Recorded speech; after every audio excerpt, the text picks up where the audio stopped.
नमस्कार। एक बार सभी कक्षा 10 के छात्रों को नमस्कार। मैं पवन शर्मा, हिंदी अध्यापक आपका।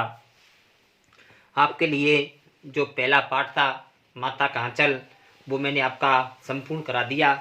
उसके बाद में आपका जो दूसरा पाठ है वो आपका है जॉर्ज पंचम की नाक। इसमें भारत के लोगों की विसंगतियों के बारे में बताया गया है कि किस प्रकार से जो चापलूस लोग होते हैं वो अंग्रेजों की गुलामी करते थे और अपनी नाक कटाने को तैयार थे, लेकिन किसी भी प्रकार से कैसे भी करके अंग्रेजों की नाक बची रहनी चाहिए। इसी के लिए व्यंग करते हुए श्री लेखक कमलेश्वर जी ने इसमें जॉर्ज पंचम की नाक नामक पाठ में हमें समझाने का प्रयास किया है। और वो कहते हैं कि बात उस समय की है जब इंग्लैंड की रानी एलिजाबेथ द्वितीय अपने पति के साथ हिंदुस्तान पधारने वाली थी। अर्थात रानी एलिजाबेथ जो सेकंड थी वह अपने पति के साथ हिंदुस्तान में आ रही थी और वहाँ के अखबारों की चर्चा रोज हमारे भारत के अखबारों में हो रही थी।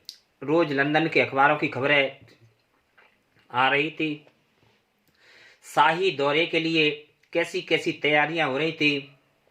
रानी एलिजाबेथ का जो दर्जी था वह भी परेशान था कि रानी जब पाकिस्तान जाएगी, हिंदुस्तान जाएगी, नेपाल जाएगी तो कब क्या पहनेगी, कौन सी ड्रेस पहनेगी।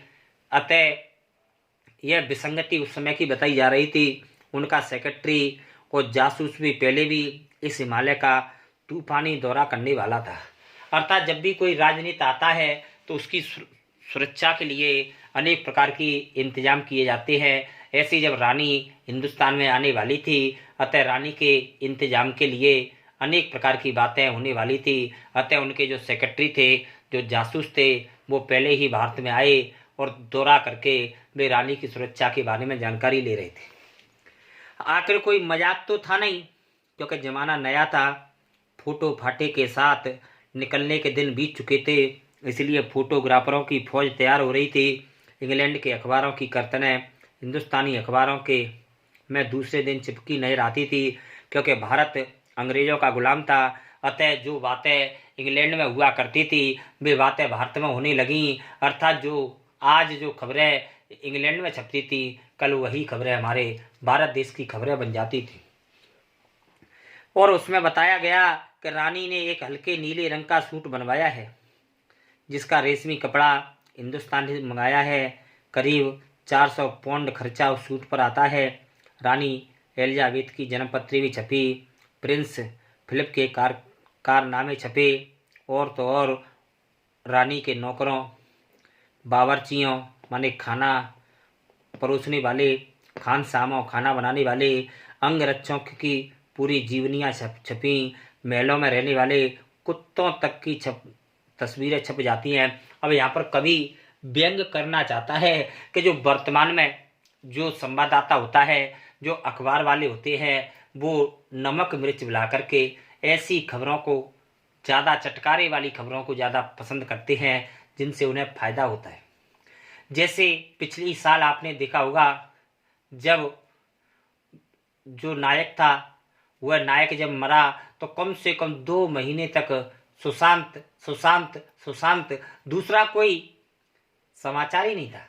तो जिस प्रकार से सुशांत राजपूत के बारे में खबरें छापी जाती हैं, ऐसे ही अनेक लोगों के बारे में, वो क्या पहनती हैं, क्या खाती हैं, क्या नहीं खाती हैं, ऐसे ऐसे उनके साक्षात्कार छापे जाते हैं। ऐसे ही बातों को यहाँ पर रानी के महलों के बारे में, उनके कुत्तों के बारे में, उनके बावर्चियों के बारे में, उनके खानसामों के बारे में लोगों द्वारा ऐसी ऐसी खबरें छापी जा रही थी।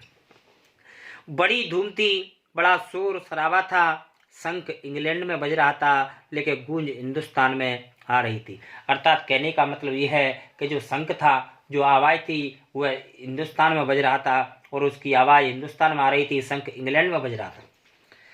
इन खबरों में हिंदुस्तान में सनसनी फैल गई। राजधानी में तहलका मचा हुआ था। अर्थात राजधानी में आए दिन नए नए कारनामे होने लगे। जो रानी 5,000 रुपये का रेशमी साड़ी सूट पहन करके पालम के हवाई अड्डे पर उतरेगी, उसके लिए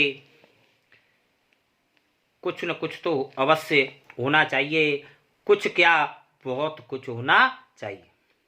उसके बावर्ची पहले से ही महायुद्ध में जान हथेली पर लेकर के लड़ चुके थे। उसकी शान शौकत के क्या कहने।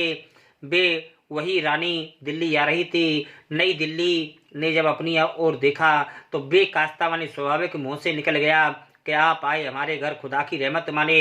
हे रानी, हमारा बड़ा एहसान होगा हम पे आपका, यदि आप हमारे देश में पैर रखती हैं तो हमारे लिए तो ये बड़े फक्र की बात है, बड़े सम्मान की बात है। कभी हम उनको तो कभी अपने को देखते, और देखते देखते नई दिल्ली की काया पलट होने लगी। अर्थात जब रानी आने वाली थी तो रानी के आने के लिए तरह तरह के इंतजाम होने लगे, अनेक प्रकार की व्यवस्थाएं होने लगीं। इन सभी बातों के साथ आज का जो वीडियो है वो यहीं तक है। कल आपको नेक्स्ट जो वीडियो है वह आगे पढ़ाया जाएगा। तब तक के लिए नमस्कार।